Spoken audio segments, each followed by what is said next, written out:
última clase.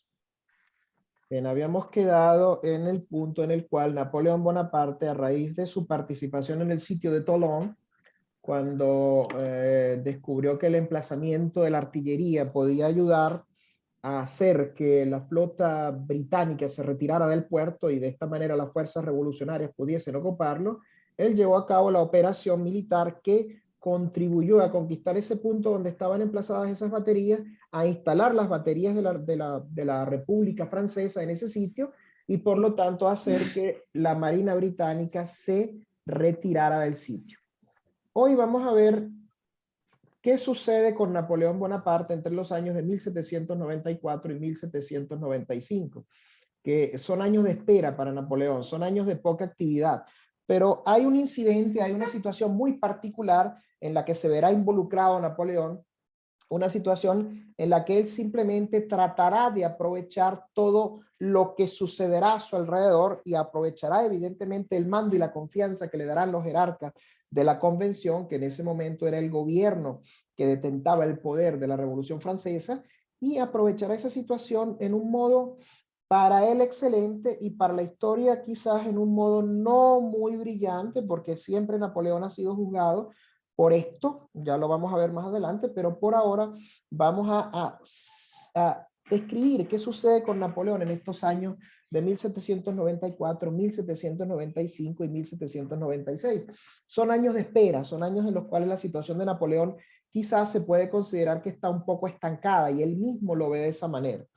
Ya Napoleón en este momento es general de la revolución, general, recuerden que había tenido un ascenso muy alto, Napoleón había ascendido de capitán de artillería a general, pero era uno de los tantos generales que tenía la Revolución Francesa, uno de los tantos generales que pululaban por París y en las diversas grandes ciudades francesas. Había muchísimos jóvenes de una edad inferior a 35 años que ostentaban el título de general y simplemente no tenían mayor actividad, no tenían mayor cosa que hacer. A partir de este momento, en el cual aparentemente la carrera de Napoleón se estanca, él comienza de verdad su ascenso a un estadio superior y comienza una de las carreras militares más brillantes de la historia.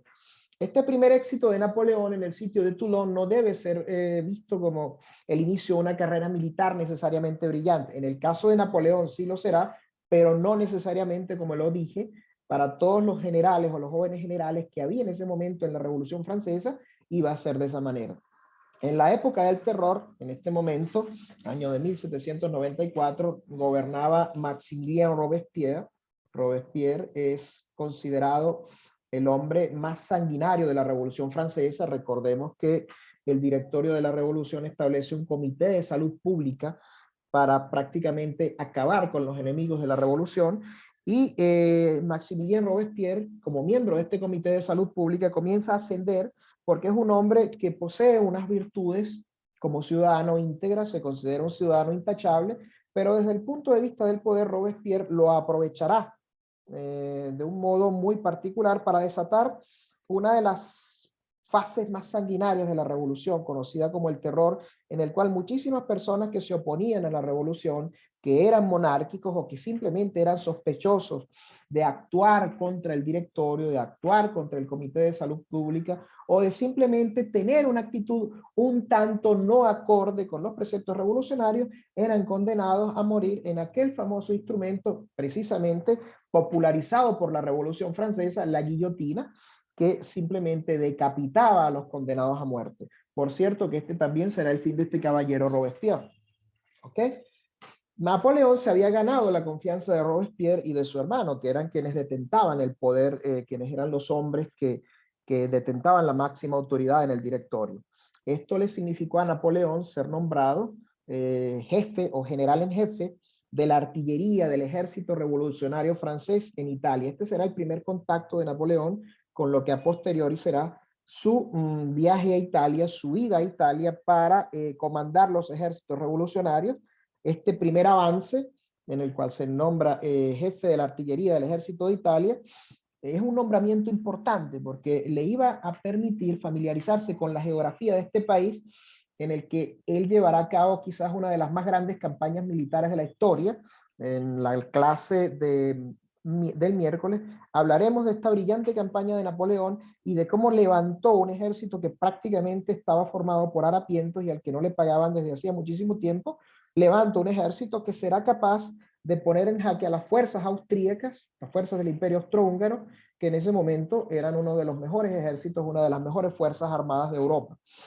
El general en jefe y los representantes de la convención comienzan a tomar en serio un poco a Napoleón, porque a pesar de que era un hombre muy joven, a pesar de que era delgado, desaliñado y despeinado, como lo describen ciertas crónicas de la época, especialmente ciertas crónicas escritas por señoras de la época, su conducta, su solemnidad y su respeto a la superioridad, por lo menos eso que demostraba, imponían respeto. Pero no pasó mucho tiempo después de este nombramiento, antes de que se le encomendara el desarrollo del plan de operaciones en Italia, pero todo eso cambió inmediatamente. Se decía que la artillería de la revolución en Italia estaba disparando al azar, se decía que no habían tenido ningún tipo de éxito, y Bonaparte comenzó a estudiar los mapas, comenzó a estudiar a partir de los mapas la topografía del terreno, especialmente de lo que era el Ducado del Piamonte, donde se llevará a cabo su primera acción durante esta campaña de Italia, y se familiariza con el terreno, se familiariza con la situación, se familiariza con el territorio que algunos años más tarde visitará y que prácticamente será el teatro de su primera gran campaña. Hay un traspié, sin embargo, en este periodo ocurre el derrocamiento de Robespierre, ocurre el derrocamiento de esta figura tan particular de la Revolución Francesa que había llevado a la revolución o al directorio a prácticamente hacer correr ríos de sangre por medio de la guillotina, y Bonaparte, que había sido nombrado general por este mismo directorio, cae dentro de las sospechas de ser considerado un cómplice de Robespierre y un cómplice de todas las personas que gobernaban o que formaban parte de este territorio, de este directorio, perdón, y no es otro que su amigo Corso, su amigo Salicetti, quien ordena que sea apresado. De verdad que se puede decir que en estos tiempos de agitación política, de caos que vivía la sociedad francesa en aquel momento, el ser amigo de alguien no significaba precisamente que la traición no pudiese venir de la persona con la cual tenías esa amistad, y esto que le sucede a Napoleón, esta orden de captura, esta orden de aprehensión por parte de Salicetti, lo demuestra. Sin embargo, Bonaparte Maestro, fue, ¿sí? ¿Hablas? perdone la interrupción. Esta es la época en la que, bueno, una vez leí que se nombró a la revolución como la revolución saturniana porque se devoraba a sus propios hijos, ¿no? Exactamente, acuérdate de todo lo que hace Robespierre, acuérdate de cómo derrocó a Danton y cómo hizo para que Danton, que fue precisamente que era amigo de Robespierre, fuese prácticamente execrado como miembro de la revolución y posteriormente condenado a muerte y guillotinado. Esta es esa época precisamente, esta época del terror de 1793-1794, que se refiere a la actuación pública de Robespierre como gobernante, como miembro del Comité de Seguridad de Salud Pública y también como máxima figura del directorio. Vamos a tratar de, señores, hacer las preguntas al final de la disertación, sí, porque después es un poco difícil retomar las ideas, ¿ok? Sigo con la participación, sigo con la disertación. Gracias por tu pregunta, Rafael. Bonaparte es liberado, pero sigue siendo sospechoso para los nuevos miembros del gobierno francés.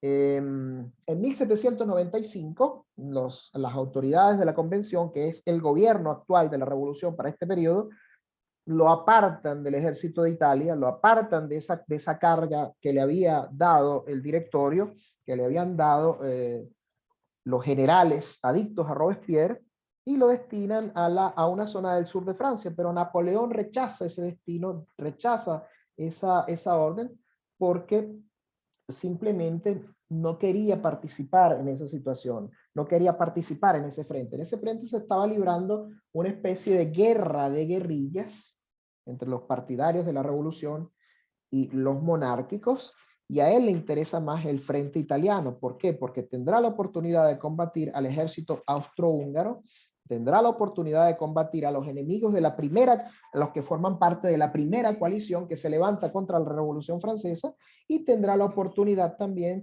de hacer esa fama que tanto ha ido buscando desde que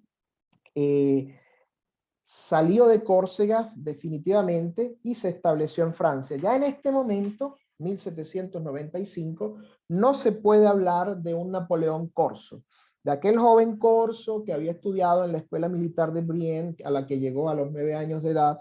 No queda absolutamente nada de aquel joven corso que se había inspirado en los ideales de Pasquale Paoli, de liberar Córcega del yugo francés, del dominio francés.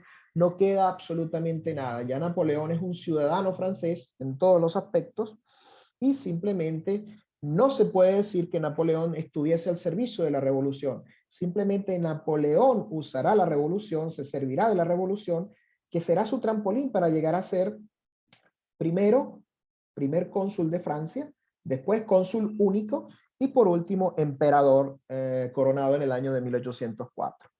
Napoleón, como ya dije, rechaza este destino que le da el gobierno de la convención y lleva a cabo una decisión que puede parecer audaz. ¿Y por qué no acepta el destino? ¿Qué es lo que alega Napoleón para no aceptar este destino? Lo estaban destinando al ejército de tierra, lo estaban destinando a la infantería.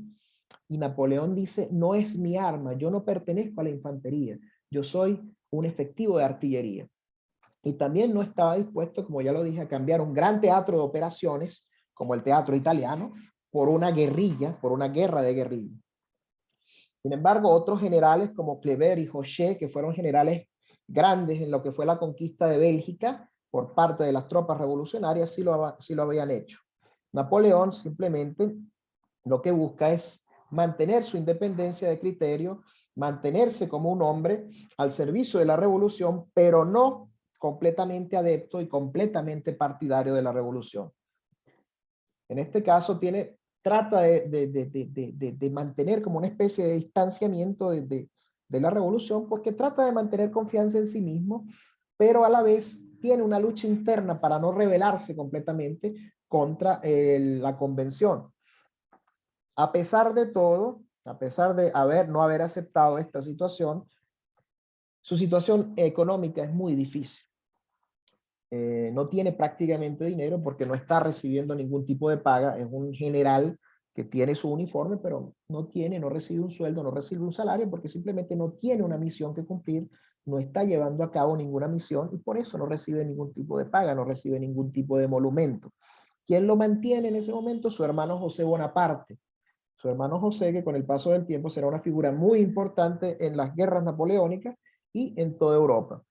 Y su ayudante de campo, que más tarde será el mariscal Junot. En ese momento es un hombre joven que prácticamente idolatra a Napoleón y con el paso de los años se convertirá en uno de sus hombres de confianza. Y reparte entre lo que le da Junot y lo que le da su hermano José. Napoleón va de alguna manera combatiendo la pobreza, combatiendo su estrecha situación económica. Junot adora tanto a Napoleón que quiere casarse con Paulina, su hermana menor, con Paulina Bonaparte.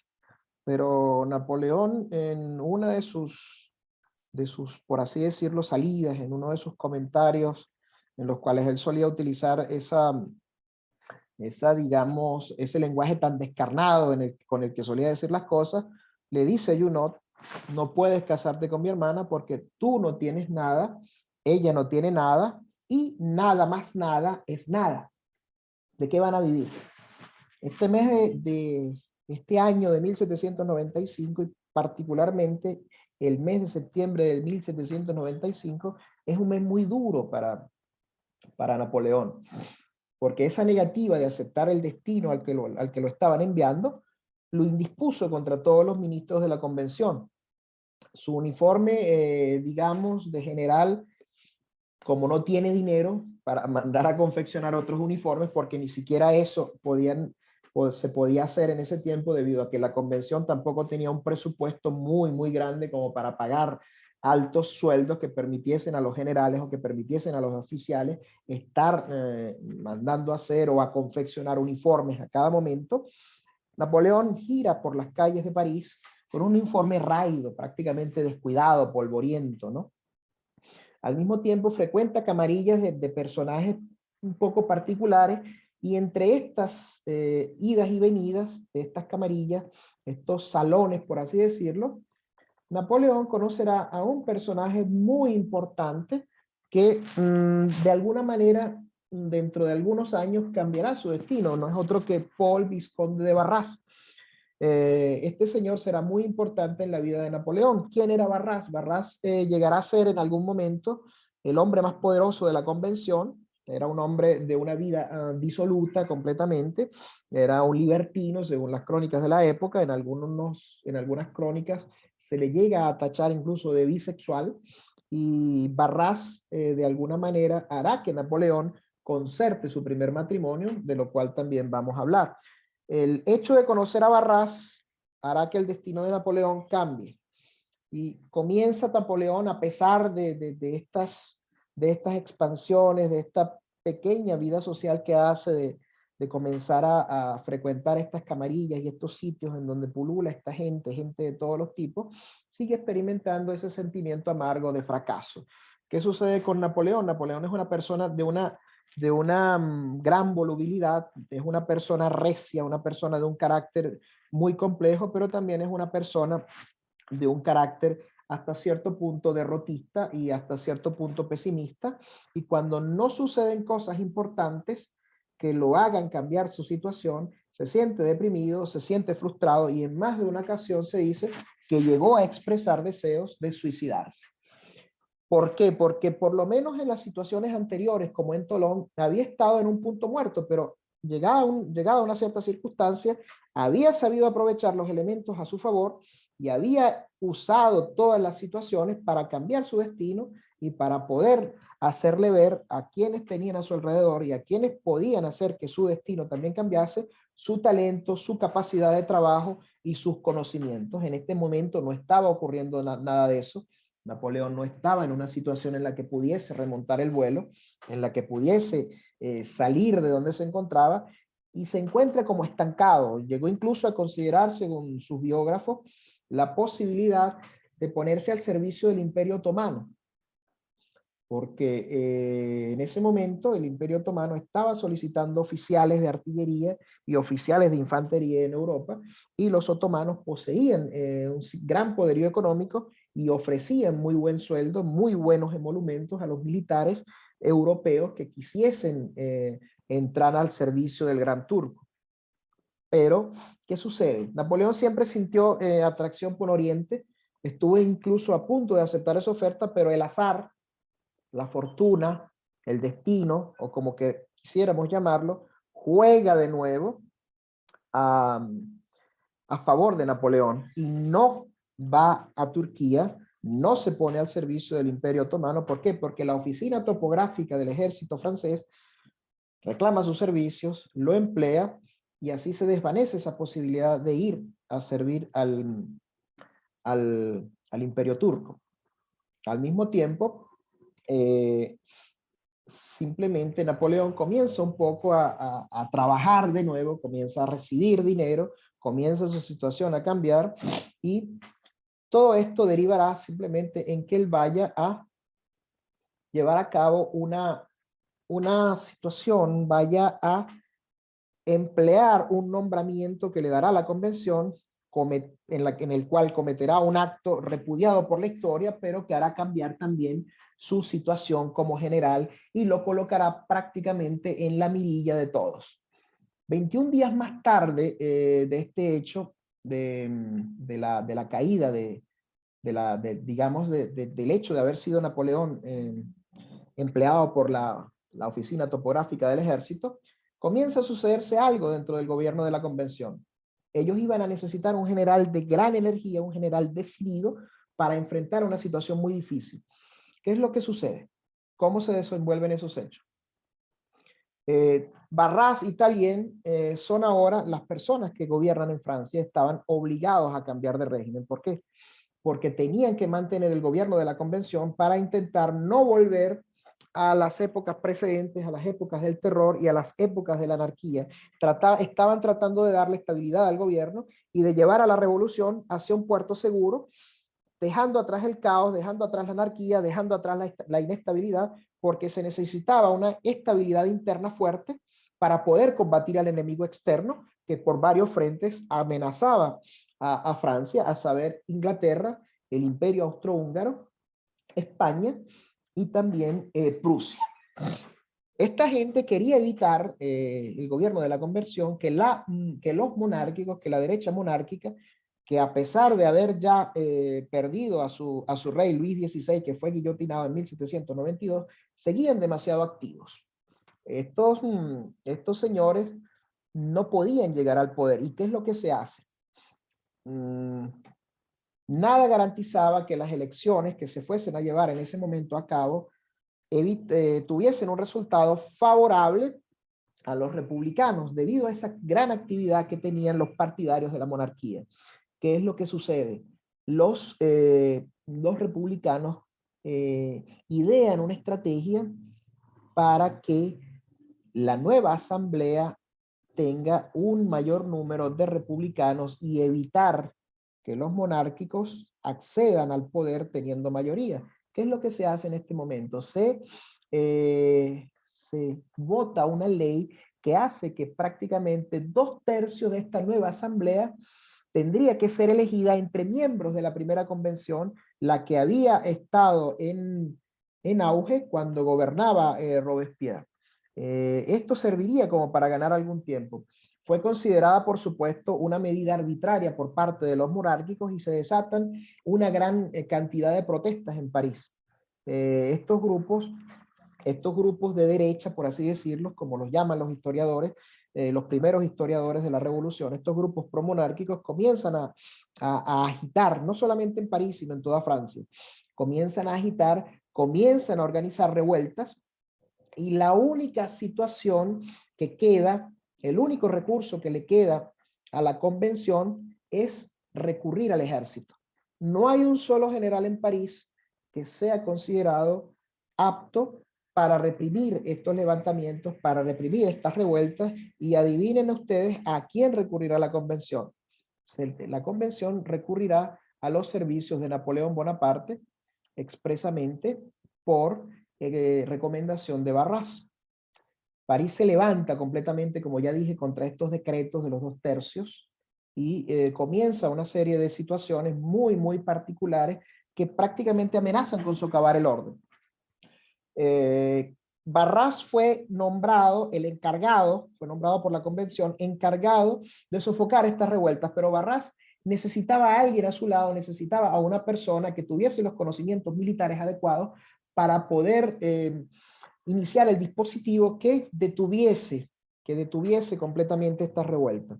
Y evidentemente Barras recurre a Napoleón, a su antiguo conocido de estas camarillas de personajes de vida disoluta, recurre a Napoleón Bonaparte, maniobró para que la asamblea le asignara a Napoleón como ayudante. Y como la convención estaba aterrorizada porque tenían miedo de ser derrocados, estaban dispuestos a concederle a Barras lo que quisiese, cualquier capricho. De esta manera Bonaparte vuelve otra vez al primer escenario, vuelve a ser una persona de importancia y comienzo a relatarles todo lo que sucede. Se comenta que quién es ese señor Bonaparte. Es un general muy joven, 27 años, cabello descuidado y largo, uniforme raído, poco cuidadoso en su aseo personal, pero es un hombre que tiene una voluntad de trabajo, que tiene una capacidad de análisis y que siempre está en todas partes, que pareciera estar en una y 1000 partes a la vez. En esto se dice que a partir de allí comienza el gran ascenso de Napoleón. La convención para ese momento, para sofocar la rebelión, cuenta con 8.000 hombres solamente y los monárquicos cuentan con 30.000, pero la convención tiene una gran ventaja. Una buena parte de esos 30.000 se encuentran al otro lado del Sena, a la otra orilla del río Sena. Recordamos que el Sena es el río que atraviesa París y que lo divide en dos. El hecho de que estas fuerzas monárquicas estén separadas por el Sena será una gran ventaja para Napoleón. Él estaba al frente de estos 8.000 hombres y ocupaba una posición central que era muy fácil de defender. Los insurrectos envían un batallón para apoderarse de la artillería que había en el campamento de Sablons, muy cerca de París, pero Bonaparte recurre a un señor llamado Joaquín Murat para que al mando de un escuadrón de 300 hombres parta y rechace a quienes están intentando robar esos cañones. Evidentemente, Murat logra derrotar a este batallón de los sublevados que intenta robar la artillería y logra llevar algunos cañones hacia el centro de París, en donde se encuentran emplazadas las tropas de Napoleón. Estos cañones significarán uno de los episodios más sangrientos de la historia de la Revolución. La matanza del 13 de Vendimiario, según el calendario revolucionario. Recordemos que la Francia revolucionaria tenía un calendario propio, había sustituido el calendario gregoriano por su propio calendario. El 13 de Vendimiario era el día 13 de este mes de Vendimiario, que corresponde al 5 de octubre de 1795.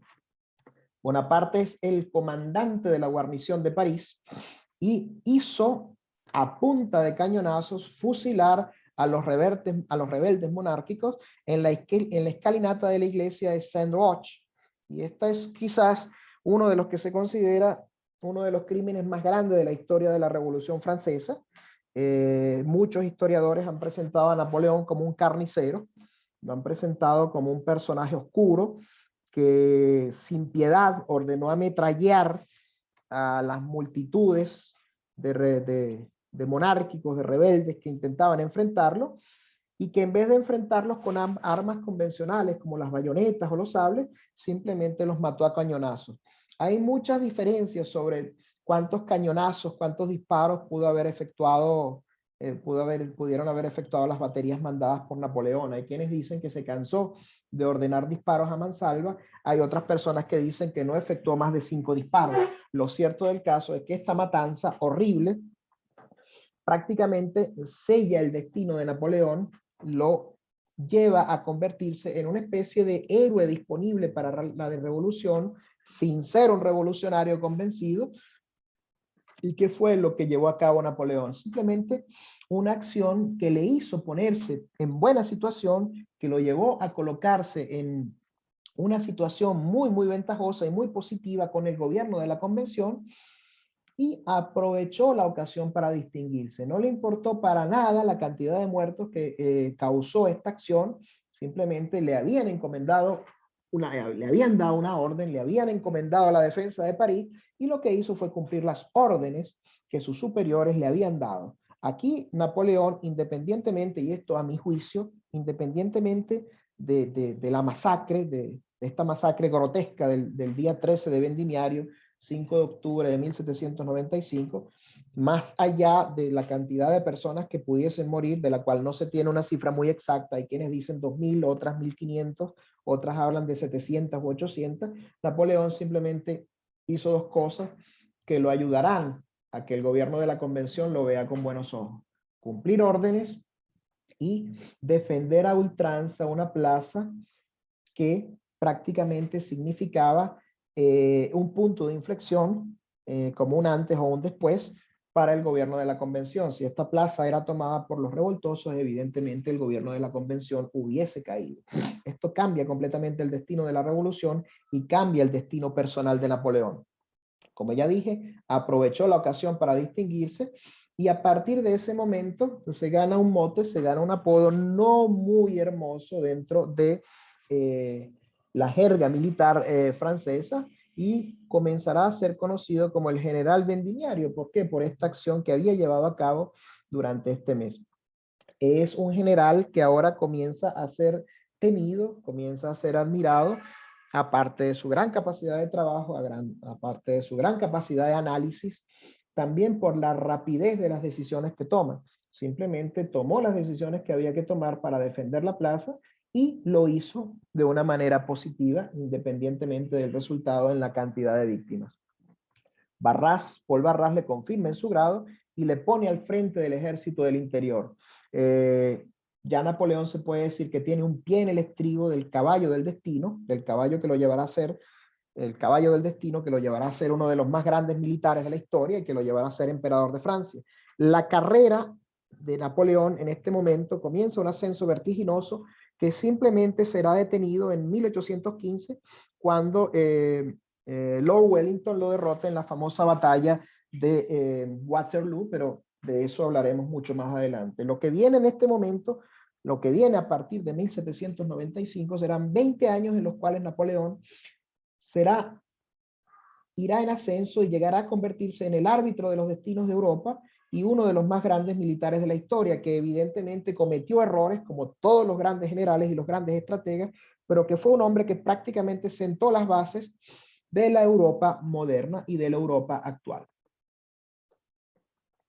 Aquí vemos a quien fue la primera esposa de Napoleón, Josefina de Beauharnais. Josefina no era francesa pura de origen. Josefina era una francesa de las colonias, una francesa criolla, como se decía, había nacido en Martinica. A partir de este momento, él comienza de alguna manera a frecuentar el círculo de Josefina y esto lo llevará a conocer Josefina.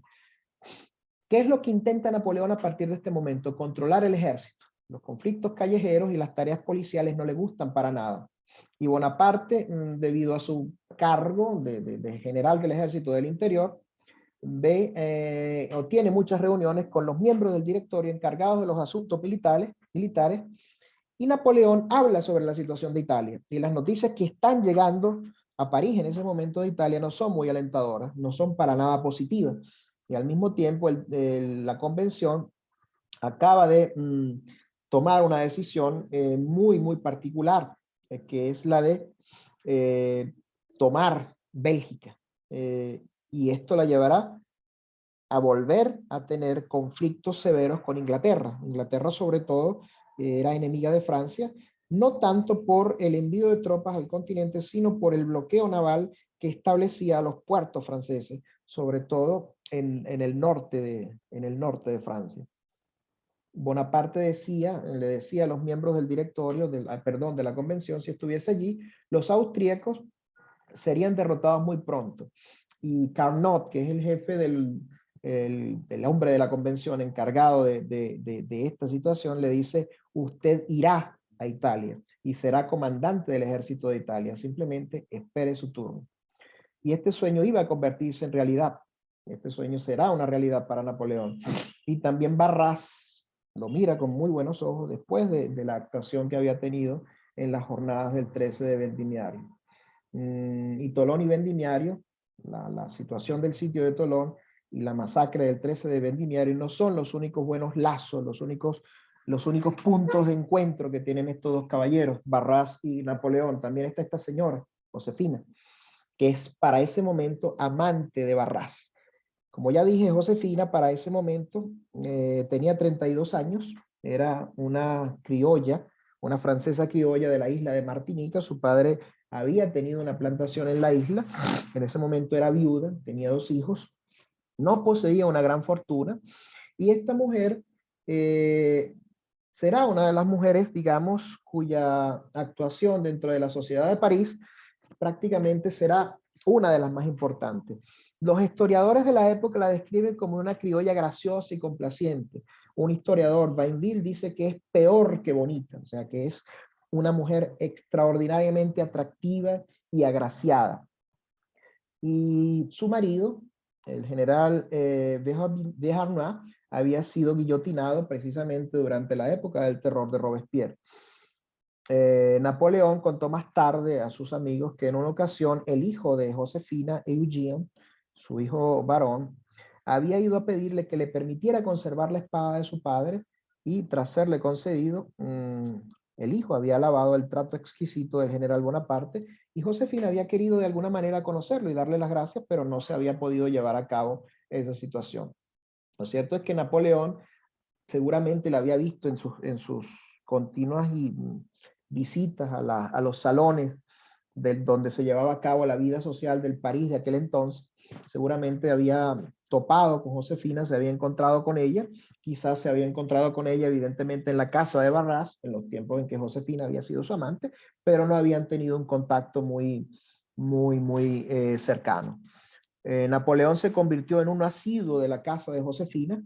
Acá veamos la casa de Josefina en la calle de Chantegnery, en París. Esta casita que veíamos acá es la casa donde Josefina vivía en ese momento.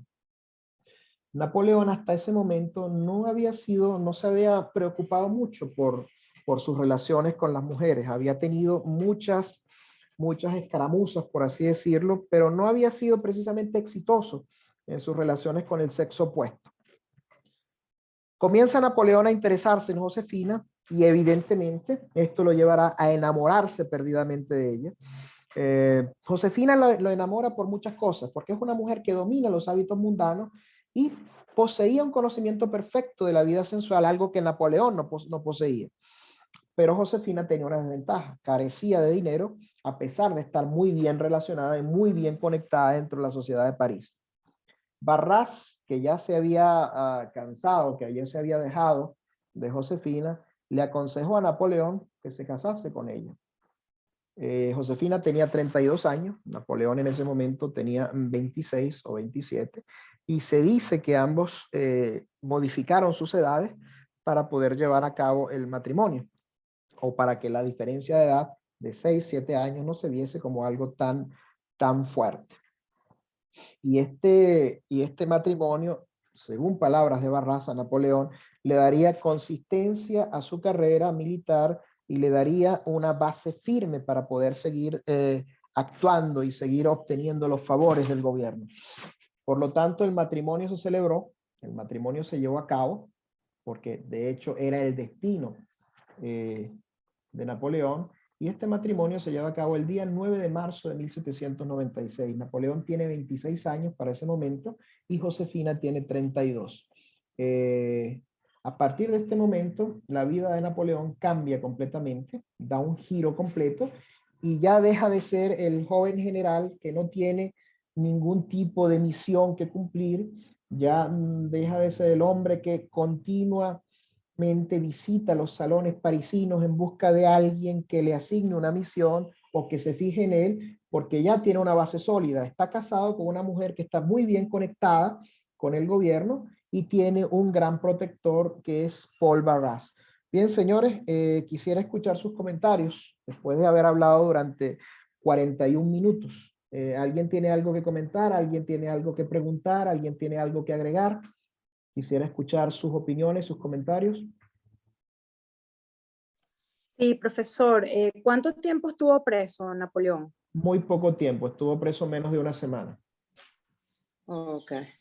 De hecho, simplemente es una situación coyuntural, porque independientemente de que se lo hubiese de alguna manera ligado a Robespierre, sabemos que la actitud de Napoleón había sido siempre la de mantener una cierta distancia con la revolución. Nunca fue un adepto completo de la revolución, y ya eso de alguna manera lo explicamos en la primera clase. Napoleón mira la revolución como un instrumento que le puede servir para llevar a cabo sus planes personales, para llevar a cabo su agenda personal, que si bien durante algún tiempo estuvo detenida por la falta de actividad, ahora se convertirá en algo indetenible.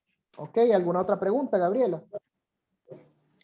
Sí, ¿a qué parte lo estaban destinando en ese momento que él rechazó? Lo estaban Que destinando, él rechazó. lo estaban destinando a una ciudad en la cual había una situación bastante particular, que era la ciudad de Vendée, en la cual La había, Vendée. sí, en la Vendée, sí, había un levantamiento, no un levantamiento, simplemente había una situación como de guerra de guerrillas, en la cual los monárquicos estaban poniendo en jaque a las tropas del gobierno de la convención, pero él no acepta el destino, por lo que te digo. Primero que nada, él no es oficial de infantería, no es soldado de infantería, su arma es la artillería.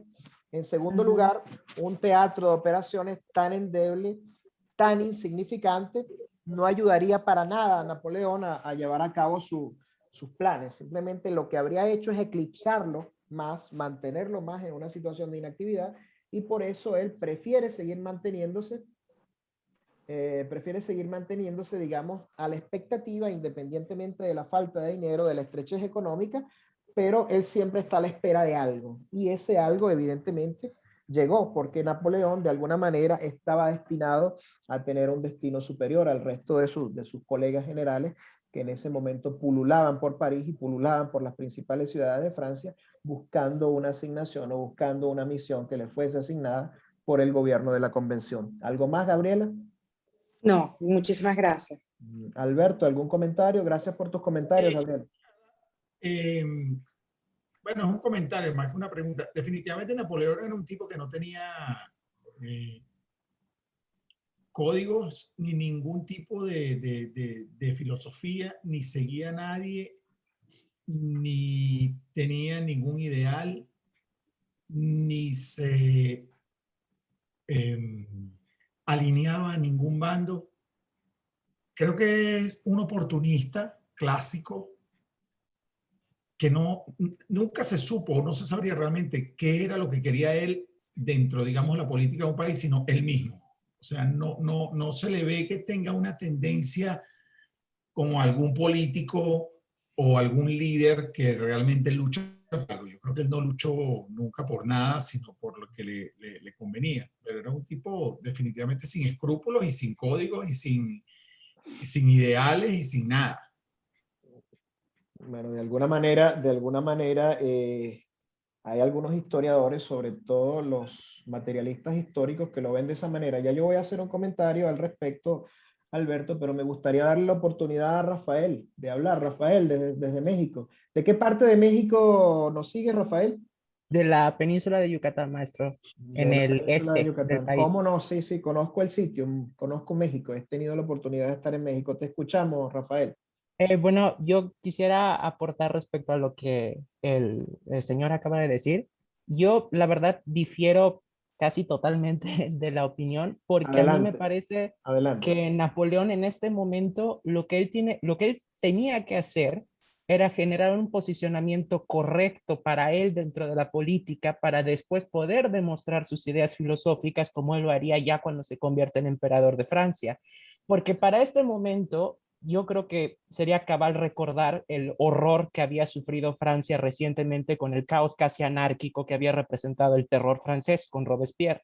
Entonces, personalmente yo creo que en el momento en el que, digamos, los promonárquicos vuelven a surgir en Francia y tratan de intentar derrocar al gobierno republicano que había en ese momento, si lo hubiesen logrado, probablemente el caos hubiese vuelto a reinar en Francia porque otra serie de guerrillas internas ya Francia no creo que las hubiera soportado y habría terminado por consumir el poco esfuerzo que le quedaba al país por ser un país como tal, ¿no? Entonces Napoleón en ese momento le apostó a lo certero. El gobierno ya instaurado, me parece que para él fue la mejor opción a la cual aliarse, que en ese momento eran los republicanos. Haberse aliado con los insurgentes en ese momento probablemente no hubiese sido la opción más segura porque representaba la inestabilidad, representaba la guerra de nuevo, etcétera.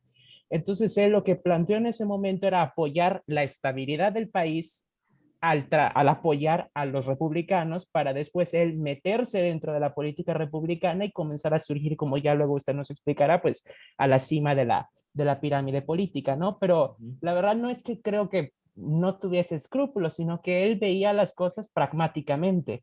¿A quién voy a apoyar? ¿A los monárquicos o a los republicanos? Bueno, los monárquicos representan de nuevo otra vez la guerra y los otros representan la paz que ya logramos tener, ¿no? Y además si los apoyo a los otros, pues yo podré escalar y luego demostrar quién soy y lo que pienso. Entonces, no sé, yo así veo que Napoleón analizó el tablero en ese momento, no necesariamente solo por querer ganar y ya. Ok, ya voy a dar yo mi comentario tanto al doctor Alberto como a ti, Rafael, pero quisiera escuchar también el comentario de Mariela, que nos sigue desde Orlando. Bueno, yo creo que estoy más de acuerdo con Rafael porque según lo que ha estado hablando, yo no conozco mucho de la historia, por eso estoy aquí. Por lo que estuviste diciendo, me parece que fue una persona que aprovechó las oportunidades y la oportunidad que se le presentó hizo que hiciera lo que hizo, apuntándole a demostrar, como dijo este señor, a demostrar que lo que él era y quién era. Entonces, claro, cuando le dicen cásate con Josefina, porque ella es la que tiene los contactos, no lo pensaría dos veces, aparte de que se enamoró, no lo pensó dos veces, le ahorró más bien un trecho largo que correr, porque ya estaba, ya ella estaba conectada. Entonces aprovechó esa oportunidad. Me imagino que seguirás hablando de todo el proceso de lo que fue su matrimonio y todo a dónde llegó y todo eso. No, eso claro, eso lo tocaremos más adelante Sí. porque se van a presentar unas situaciones particulares entre Josefina y Napoleón durante la campaña de Italia. Situación muy, muy particular de la que hablaremos en la próxima clase. Pero mira, procedo a tratar de concatenar los tres comentarios, el de Alberto, el tuyo y el de Rafael, en una sola situación. La situación de Francia en el momento que se derroca a Robespierre evidentemente es una situación muy, muy delicada. Los monárquicos a partir de ese momento tratan de nuevo de hacerse con el poder, vuelven a la palestra, vuelven digamos, a la vida pública de una manera violenta, y este decreto de los 2/3 para la elección de la asamblea, de los miembros de la nueva asamblea, evidentemente lo que busca es evitar que los monárquicos se hagan con el control de la asamblea y vuelvan a gobernar Francia. En ese momento Francia estaba muy lejos de lograr la paz. Francia se encontraba en una situación difícil porque estaba amenazada por enemigos externos, Prusia, Austria, Inglaterra. El hecho de querer apoderarse de Bélgica le va a traer problemas y complicaciones directas con el gobierno británico. Recordemos que en ese momento ya la Gran Bretaña había realizado sus reformas constitucionales. Gran Bretaña tenía una monarquía constitucional y quien dirigía la guerra no era el rey, era el primer ministro. Atención a esto, el primer ministro con el gobierno parlamentario formado por la Cámara de los Comunes y la Cámara de los Lores. El rey de alguna manera lo que hacía era refrendar las decisiones que se tomaran en el seno del Parlamento y que fuesen tomadas por la mayoría parlamentaria que le permitía al primer ministro llevar a cabo eso. El rey casi siempre, o los reyes de Inglaterra, a partir de la Revolución Gloriosa, en la cual se sientan las bases del gobierno constitucional, de la monarquía constitucional británica, a partir de allí comienza el rey simplemente a ser consultado para los asuntos de Estado. Y su opinión es prácticamente una opinión de apoyar lo que la mayoría parlamentaria decida y ya, porque no corría el riesgo de oponerse. Pero volvamos al caso de Francia. Francia se encuentra en una situación difícil, Francia se encuentra en una situación particular. Evidentemente un poco el azar y el destino también juegan a favor de Napoleón por el hecho de que Paul Barras fuese nominado por la convención para detener esta sublevación. Barras era un militar de carrera, pero no poseía los conocimientos técnicos. Napoleón tenía la formación militar que tenía Barras, pero también poseía, como ya lo he dicho en la primera y lo dije en esta segunda clase, una capacidad de análisis extraordinaria, una capacidad de desplegarse muy particular, pero a partir de este momento comienza a ser conocido también como un hombre capaz de tomar decisiones rápidas. Y esto lo lleva, con el paso del tiempo, a ser uno de los más grandes estrategas de la historia. En este momento Napoleón juega dos juegos a mi manera de ver. El juego personal de ascender en la escala política y en la escala militar, llegar a una posición de poder para poder desplegar sus ideas políticas que sí las tenía. En este punto yo difiero un poco también de Alberto. Tampoco llego a excluirlo completamente o exculparlo completamente como hace Rafael, porque Napoleón era un personaje muy egocentrista, esto hay que reconocerlo, pero él tenía sus ideas políticas y lo demostró entre el año de 1799 y el año de 1804, ese periodo en el cual, después del golpe de Estado del 18º de Brumario, después de su retorno de la campaña de Egipto, esto lo vamos a analizar posteriormente en otra clase, cuando él toma el poder como primer cónsul después del golpe de Estado del 18º de Brumario, organizado por Selles, pero prácticamente aprovechado por Napoleón, por la presencia de su hermano Jérôme Bonaparte dentro del Parlamento. Allí comienza él a desplegar su ideal político. Napoleón lleva a cabo una serie de reformas durante este periodo que va de 1799 a 1804 y a posteriori, siendo ya emperador, que le cambia completamente la historia a Francia. Napoleón usa la revolución para terminar la revolución. Napoleón está al servicio de la revolución para ascender a una posición de poder que le permita terminar con el gobierno revolucionario y establecer una forma de gobierno que va a ser el consulado, que a posteriori lo llevará a convertirse en emperador. Hay una cosa, un comentario muy particular que lleva a cabo Napoleón en los días posteriores a su coronación. Recordemos que él es coronado emperador en el año de 1804 en Milán, y hay una cosa muy particular, no, perdón, en Notre Dame, en París, y hay una cosa muy particular. Un comentario muy particular que Napoleón dice: yo encontré la corona de Francia en la orilla del arroyo, simplemente la tomé para mí y me la puse en la cabeza. ¿Qué había sucedido con la Francia de los reyes absolutistas. Habían sido derrocados por la Revolución Francesa, sus privilegios habían sido recortados y después la familia real es guillotinada en medio de ese gran terror, en medio de esa gran anarquía y en medio de ese gran caos. La corona prácticamente estaba, digámoslo, de manera simbólica perdida. Estaba tirada en un sitio. Napoleón la ve, la recoge y se la coloca. Eso es quizás el fin último de Napoleón. No creo que haya sido su fin, no creo que haya sido su objetivo principal en estos años en los cuales a partir de Toulon, a partir del sitio de Toulon y a partir de estos años, digamos, de estancamiento y posterior ascenso nuevamente con la situación, con lo que se verifica durante el 13 de vendimiario del 5 de octubre de 1795, no creo que haya sido su fin último en ese momento. Él simplemente deseaba llegar a una posición de poder para poder desplegar ese ideal político que sí tenía, porque recordemos que Napoleón había sido un lector acucioso de Voltaire, de Diderot, de D'Alembert y de Rousseau. Y esto le dio una cierta formación política y una cierta formación filosófica. Si bien él no destacó tanto como ideólogo político, más bien como militar y estratega y hombre de Estado. En otro punto, también considero que este matrimonio de Napoleón con Josefina, más allá del consejo que Paul Barras le hubiese podido dar de aprovechar la situación para simplemente seguir ascendiendo en la escala, en la jerarquía militar y en la escala política, no creo que este matrimonio de verdad le haya aportado a Napoleón muchísimas oportunidades, porque simplemente las oportunidades él se las había granjeado porque había sabido aprovechar todas y cada una de las situaciones en las cuales se había encontrado. Él de alguna manera aplicaba la idea de aprovechar al máximo cada situación para poder sacarle el mayor provecho. Y esto es algo que él hará no solamente en su vida, en su carrera política, sino que también llevará a cabo durante sus campañas militares.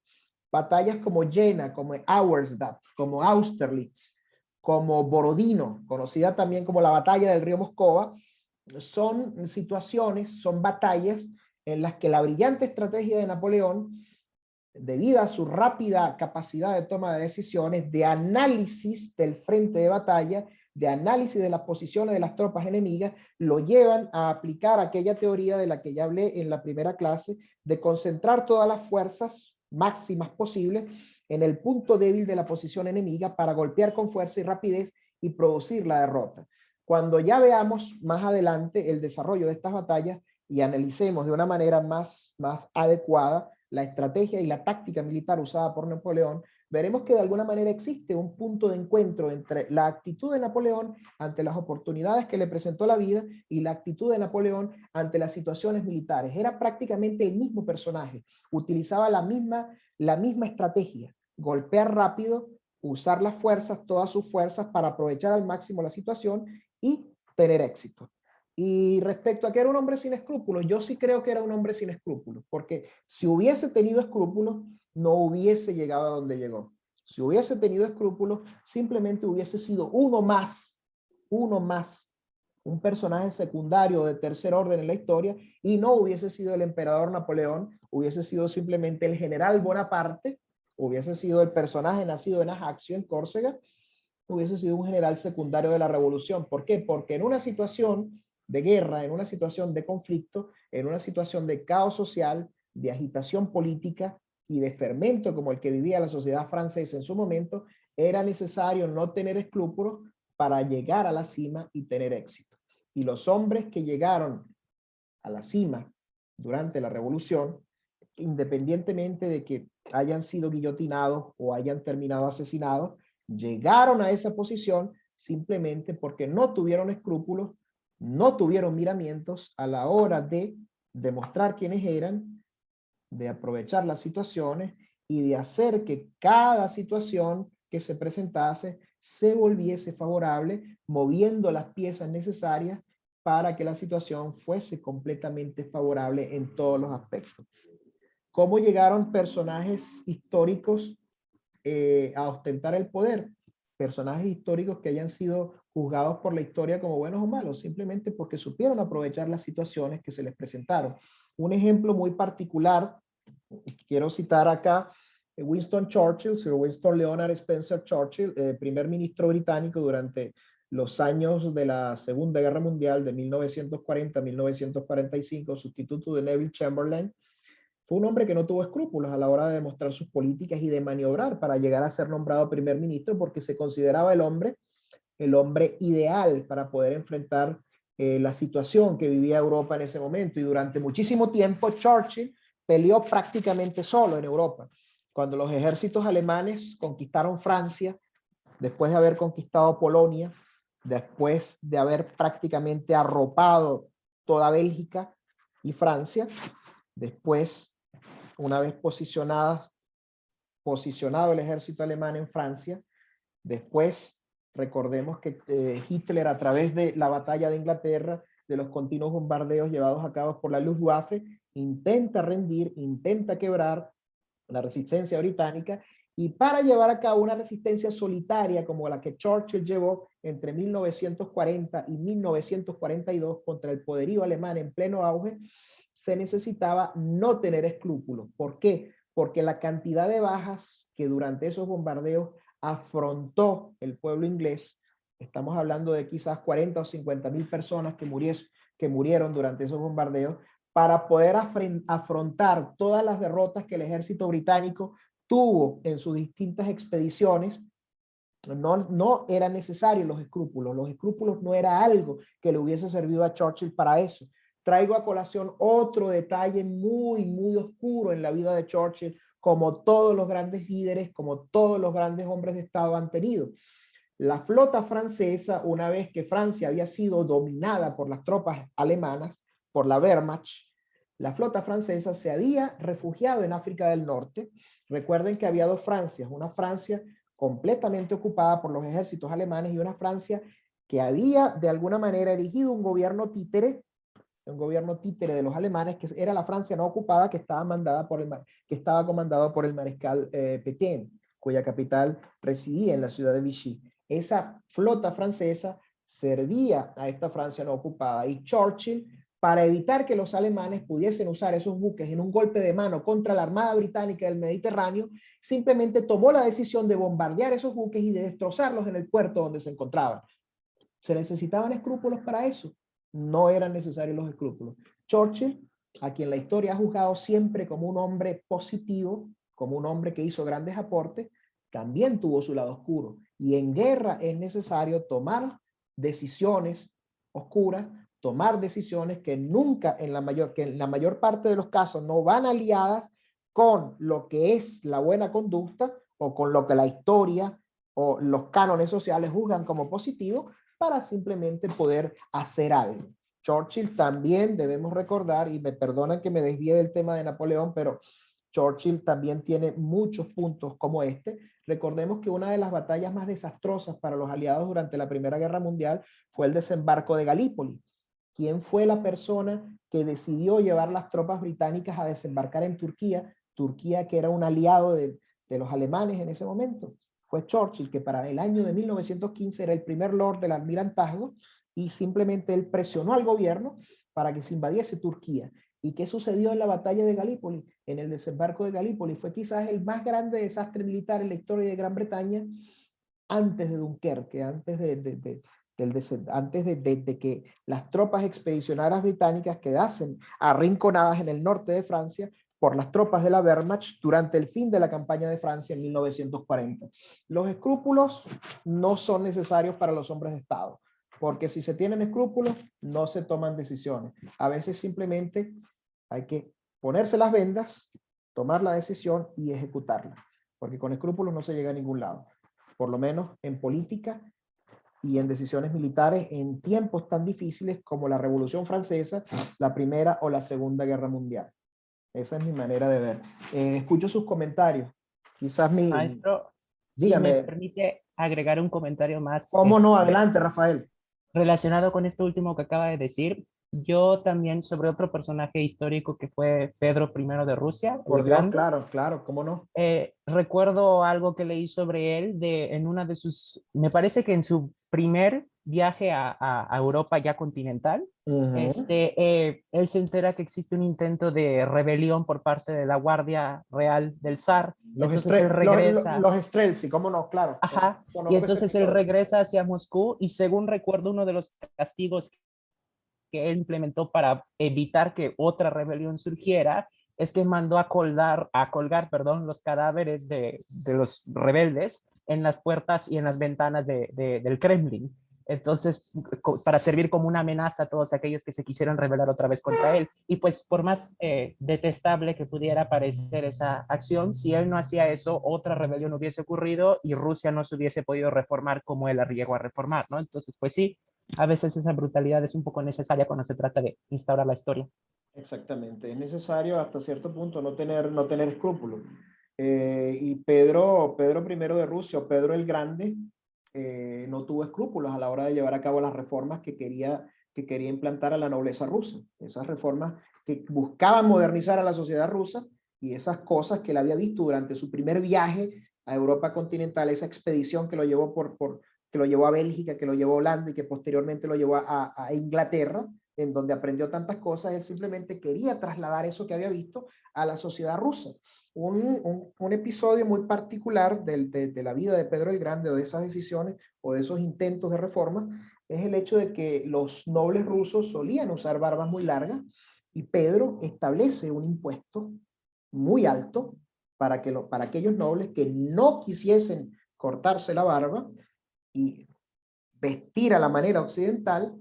Quienes quisiesen seguir conservando las costumbres rusas en cuanto a la vestimenta y en cuanto a la apariencia, tenían que pagar un impuesto muy alto. Y esto generó un choque cultural muy grande, porque la nobleza rusa, los boyardos, como se conocía la nobleza rusa de entonces, acusó en más de una ocasión a Pedro de querer prácticamente acabar con la Santa Rusia, ¿no? Y por eso vinieron tantos intentos frustrados por derrocarlo. Incluso en alguno de esos intentos estuvo involucrado su mismo hijo. Y una de las cosas que hizo que Pedro se mantuviese en el poder fue que hizo venir a su hijo engañado, que era el zarevich, el heredero al trono, quien se encontraba en Italia en ese momento. Lo hizo venir a Rusia con la supuesta ilusión de perdonarlo, y lo que hizo fue apresarlo, juzgarlo y torturarlo para sacarle información. Pedro no tuvo escrúpulos para juzgar a su propio hijo y para torturar a su propio hijo y para hacerlo asesinar, cosa que Napoleón en ningún momento hizo. ¿Que era un hombre sin escrúpulos? ¿Cómo no? Napoleón no demuestra ideal político durante su ascenso, porque demostrar un ideal político en ese momento hubiese sido peligrosísimo para su carrera. ¿Por qué? Porque en política hay un escritor, uno de mis escritores favoritos, que es el británico Frederick Forsyth, el autor de Los perros de la guerra, el autor de Chacal, la famosa novela en la cual un asesino a sueldo pagado por una organización rebelde intenta asesinar al general de Gaulle. En una de sus novelas, creo que en Los perros de la guerra, él pone en boca de uno de los personajes, sí, en Los perros de la guerra, él pone en boca de uno de los personajes, un varón británico que controla empresas mineras, que no tiene escrúpulos tampoco. Él pone en boca de esos personajes una cosa que es muy cierta. Él dice: en política hay un mandamiento número 11, haciendo una analogía con los 10 mandamientos principales de la ley mosaica. Él dice: en política hay un mandamiento número 11, no descubrirás tus intenciones. Y Napoleón lo que hizo fue simplemente no descubrir cuáles eran sus intenciones mientras ascendía, mientras iba en esa carrera ascendente hacia la cima. Para eso los escrúpulos no sirven. Que fue un hombre en cierto punto juzgable, sí, como no, lo comparto. Yo tengo un amigo, muy buen amigo historiador, que dice que Napoleón, él resume a Napoleón de una manera muy simplista. Él dice que él era un pequeño hombre muy malo. Yo no comparto esas ideas. Yo comparto que Napoleón fue mucho más que eso. No fue un pequeño hombre muy malo. Napoleón fue estadista, Napoleón fue militar, Napoleón fue emperador y fue cónsul de Francia. No tuvo escrúpulos, tuvo muchas actitudes discutibles, juzgables, reprochables. Esta actitud del golpe, del asesinato, de la masacre del 13 de Vendimiario, por ejemplo, la invasión a Egipto en 1799 y el posterior abandono de las tropas en Egipto a merced de los británicos, para retornar a Francia, apoyar a Selles en el golpe de Estado contra la Convención y el 18º, en la fecha del 18º de Brumario, que es otro de los meses del calendario de la Revolución Francesa. Posteriormente, el asesinato del duque de Enghien, que es una cosa que analizaremos también, que es uno de, quizás para muchos, el peor crimen de Napoleón. De hecho, los hombres de Estado cometen crímenes también. Más allá de eso, pues otra cosa que Napoleón hizo también, que llevó a cabo pero muy reprochable, es durante la invasión de Rusia, cuando él llega a Moscú, algo que vamos a ver también en una de las últimas clases, cuando toma la ciudad de Moscú, él pensaba que el zar Alejandro I iba a ofrecer la paz, se iba a rendir y le iba a entregar la ciudad. Pero se encontró con una sorpresa de que Moscú se encontraba abandonado porque la gente había salido completamente por orden del que era gobernador general de Moscú en ese momento, el conde Fyodor Rostopchín. ¿Y cuál fue la orden del conde Rostopchín? A la gente que se quedó en Moscú, a su gente que se quedó ahí en la ciudad a esperar a Napoleón, quemen todo, incendien todo. ¿Cómo hizo pagar Napoleón a las personas que encontraba por las calles que supuestamente eran acusadas de ser incendiarios? Simplemente las hacía fusilar incontinenti sin ningún tipo de fórmula de juicio. Esto es otra actitud reprochable y que demuestra una falta de escrúpulos. Pero aquí creo que lo que más jugó en ese capítulo histórico fue una actitud de ira, de impotencia, al ver que sus planes no se habían cumplido. Y esto hace este vacío que le encuentra en Moscú, esta situación que le encuentra debido a la quema de la ciudad, hace que se retire. Y bueno, ya creo que ustedes conocen más o menos la historia de lo que pasó, pero evidentemente lo vamos a ver. Esto fue el comienzo del fin de Napoleón Bonaparte. ¿Algún otro comentario? Alberto, Gabriela, Rafael o Mariela. Sí, hay, profesor, usó una frase que me gustó muchísimo, que dice que Napoleón Bonaparte utilizó la revolución para acabar con la revolución. Por supuesto. Eso me encantó porque, si bien es cierto que, bueno, le debemos mucho a la Revolución Francesa ya para ese momento se había convertido en un desastre, en un caos. Y una cosa que no hemos comentado es el nivel de corrupción que había en el gobierno en ese momento. O sea, Paul Barras era el tipo más corrupto, o sea, parecido más o menos a lo que vivimos actualmente, pues, ¿no? Sí, algo así, algo así. Sí, sí, sí. Y Napoleón acabó con eso por completo, cuando Sí, llegó al consulado. Claro, a Barras, evidentemente, Barras era un tipo quizás más inescrupuloso que Napoleón, solo que no tenía la amplitud mental o la ambición de Napoleón. ¿Por qué? ¿Qué era lo que preocupaba más a Barras? Su vida sexual, sus costumbres y placeres sexuales, vamos a estar claros. Barras es uno de los tipos más disolutos que la historia haya jamás registrado. Y en esa Francia revolucionaria estaban de moda las ideas del Marqués de Sade. Y Barras era un seguidor del Marqués de Sade. Recuerden que Barras, algunos historiadores dicen que aparte de ser disoluto era bisexual. Esto no ha sido comprobado por la historia. Hay crónicas de la época que lo afirman, pero es imposible afirmar o negar esto sin una base sólida. Pero sí sabemos que era disoluto, que era inescrupuloso y que era un hombre que tenía, digamos, pocos escrúpulos también a la hora de manejar los fondos públicos, porque los usaba a discreción para satisfacer sus caprichos personales, como también lo hizo a mi manera de ver Robespierre, a pesar de haber sido un hombre tachado como incorruptible, que llegó a la cima de la revolución a través de su actuación en el Comité de Salud Pública. El incorruptible se volvió un enfermo de poder, inescrupuloso, que terminó asesinando a una gran cantidad de personas simplemente por delaciones sin base, simples sospechas. Y al final, ¿cómo termina Robespierre? ¿Cómo terminó Danton? La revolución simplemente estaba podrida y la revolución ya no daba para más. Así es. Ya la actuación de la revolución, que era la deposición de la monarquía de los Borbones, la proclamación universal de los derechos del hombre y ciudadano, ya la revolución había cumplido con su cometido. La revolución tenía que morir para dar paso a nuevas ideas y para dar paso a nuevos estamentos y órdenes políticos que llevaran a Francia hacia otro sendero. Aquí es necesario también traer a colación una cosa. Los ideales de la Revolución Francesa, los ideales republicanos, permitieron que años más tarde otro Bonaparte, Luis Napoleón III, sobrino de Napoleón, llegase al poder como presidente, primer presidente de la República Francesa, después se convirtió en emperador como su tío.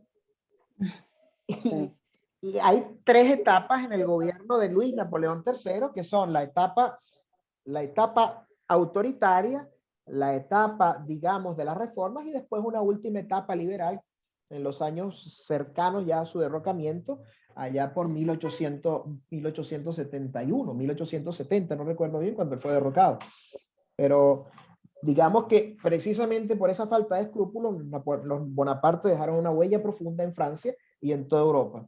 Yo no soy muy amante, debo confesarlo, de muchas cosas por las cuales se conoce a Napoleón, pero creo necesario que su figura sea analizada desde la perspectiva más imparcial posible, para que cada uno pueda sacar las conclusiones específicas más adecuadas al criterio sobre el personaje.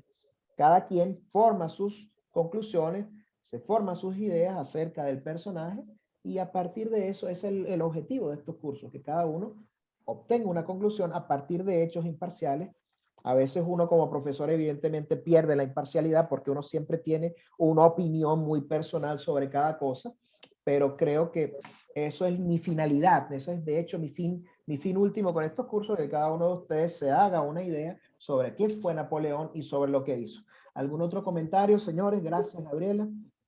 Maestro, yo solo quisiera anexar otra opinión sobre lo que usted y la señora Gabriela dijeron, Adelante. que es una frase que a mí me pareció muy curiosa cuando la leí, porque se dice que cuando Danton ya iba a ser guillotinado, le dijo a Robespierre, señalando a una copia de la Declaración de los Derechos del Hombre, y le dijo, al menos hicimos eso. Entonces, me parece que se puede traer a colación porque dentro del caos saturniano de devorar a sus propios hijos y a sus propios miembros que fue la revolución, pues esos documentos y esas ideas que en realidad fueron el núcleo de la Revolución Francesa, quien las rescata después es Napoleón, ¿no? O sea, yo creo que en eventos tan convulsos como estas revoluciones y como en el resto del mundo también han habido, a veces no son los personajes que las inician las que le dan el rostro que al final la historia les reconoce, sino que son muchas veces quienes la concluyen, como en este caso Napoleón, ¿no? Exactamente, y la base de las reformas jurídicas llevadas a cabo por Napoleón, sobre todo el código civil, tiene como punto de partida los ideales de la revolución, sobre todo la Declaración Universal de los Derechos del Hombre y Ciudadano, ¿no? Esas ideas evidentemente sobrevivieron a la revolución, sobrevivieron al caos, y fueron simplemente la base de todos los sistemas jurídicos actuales que imperan en los países democráticos, en los países democráticos y medianamente democráticos del mundo.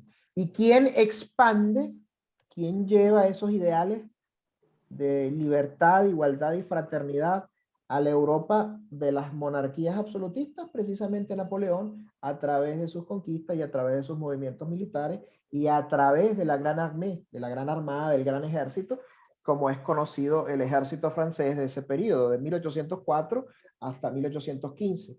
Desde la primera batalla importante, que es la batalla de Austerlitz y la batalla de Jena, hasta el fin de Napoleón en Waterloo en 1815. ¿Algún otro comentario? Mariela, tú que no has dicho nada más. Alberto, ¿deseas agregar algo? No, todo muy bien, todo muy claro. No sé, creo que continuar con la secuencia de la clase. Gracias. Okay, gracias. Mariela. Ok, yo considero que el estar oyendo de Napoleón me da mucho de ver lo que está pasando actualmente y lo que ha pasado durante toda la historia de la humanidad, que siempre tiene que levantarse alguien que sin escrúpulos hace las cosas para que las cosas se enderecen. Entonces, de alguna manera, cuando tú ves el resultado o hasta ahorita lo que he visto, que lo que él hizo de alguna manera se está utilizando o se está mirando en este momento, es porque algo hizo que generó esta decisión de conocerlo un poco más. ¿Qué quiero decir con esto? Que a veces es necesario corregir, es necesario acabar con aquello muy malo, siendo el personaje principal que va a acabar con eso aún peor, para que las cosas se enderecen. Y en el camino, pues la gente se irá dando cuenta de cómo es como apartar lo malo, echarlo afuera y quedarse con lo bueno. No sé si... Sí, sí. Yo por lo menos comprendo la intención del comentario. Es como necesariamente, es como cuando tienes a tu hijo, que lo corriges porque está haciendo algo muy malo y tú tienes que ser mucho más fuerte con ese hijo para que el muchacho se pueda enderezar. A veces no lo entendemos, pero en el camino vamos entendiendo que alguien pagó el precio para que nosotros pudiéramos caminar correctamente. Es lo que hasta ahorita estoy viendo con toda esta explicación. A lo mejor en el camino, después cuando termine toda la exposición, cambio la idea, pero hasta ahorita lo que he visto es esto.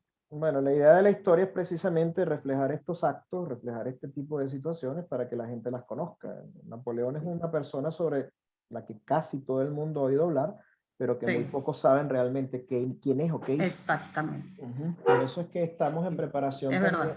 Estamos preparando otras cosas también sobre grandes personajes de la historia y grandes periodos históricos para darlos a conocer. Gabriela, ¿algún otro comentario? No, no por ahora. Ok, Alberto dijo que por el momento no. Rafael, no sé si deseas agregar algo más. Bueno, una última opinión sobre estos mismos temas, sobre todo de lo que dijo la señora ahorita. Creo que recientemente incluso tenemos un ejemplo con las guerras yugoslavas que hace 25, 30 años ocurrieron, porque, por ejemplo, si no me equivoco, Bill Clinton, entonces presidente de Estados Unidos, él no quería mandar tropas al inicio de cuando estalla el conflicto serbio, aplastando a los croatas y demás. Pero luego se vio obligado a hacerlo porque pues, tenía que hacerlo, ¿no? Había un tirano como Milosevic aplastando a las demás comunidades que formaban la antigua Yugoslavia y pues con amor y rosas no se le podía tratar, ¿no? O sea, se le tenía que acabar pues a base también de metralla, igual que lo estaba haciendo, para poder devolverle la paz a esa región que actualmente la tiene, ¿no? Entonces se le tenía que responder de la misma manera. Exactamente, y bueno, fue necesario la intervención de la OTAN, fue necesaria la intervención de las grandes potencias del mundo precisamente para acabar con ese conflicto que Milosevic, bueno, con el genocidio que estaba llevando a cabo Milosevic en esa parte del mundo, ¿no? Porque fue un genocidio bajo todo punto de vista. Bien, en la próxima clase hablaremos sobre la campaña de Italia, sobre las campañas de Italia, sobre cómo Bonaparte comienza ya a demostrar su genio militar y cómo prácticamente levanta un ejército de harapientos, de mendigos, porque esos eran los efectivos del ejército revolucionario francés en Italia, que no habían obtenido éxitos desde hacía muchos años, que no recibían una paga estable del gobierno republicano. Napoleón le cambiará completamente la cara a este ejército, y el hecho de cambiarle la cara y de obtener victorias con este ejército hará de él el general más famoso del momento. Estas campañas de Italia, en la forma en la cual Napoleón enfrenta a los austríacos, son dignas de ser estudiadas no solamente desde el punto de vista histórico, sino también desde el punto de vista de la estrategia militar, que es lo que haremos con el Dios mediante en la clase del miércoles, que creo que va a ser una clase mucho más interesante que esta, porque esta es una clase en la cual hablamos de los años de estancamiento, de relativo estancamiento de Napoleón, pero a partir de la próxima clase vamos a comenzar a analizar al Napoleón militar, al Napoleón estratega y al general de tropas, y esa manera de relacionarse con las tropas. Y aquí también traeremos a colación las grandes proclamas de Napoleón, que esas arengas que él llevaba a cabo a sus efectivos, que de tanto le sirvieron para galvanizar la moral y la capacidad de combate de sus ejércitos. Y analizaremos con bastante profundidad sus éxitos militares en Italia y los movimientos de las tropas francesas en Italia. Bueno, señores, muchísimas gracias por su atención. Muy buenas noches. Gracias a ti. En Estados Unidos, en México y en Venezuela, Gracias. los presentes. Y también en Honduras a la amiga Hilda que nos acompañó hoy, y un cordial saludo y un cordial abrazo a todas las personas que verán esta grabación. Mis mejores deseos para ustedes y los espero el próximo miércoles. Gracias a todos, muy buenas noches. Ok. Bye, bye. Gracias, profesor. Chao, buenas noches. Muchas gracias. Buenas noches a todos.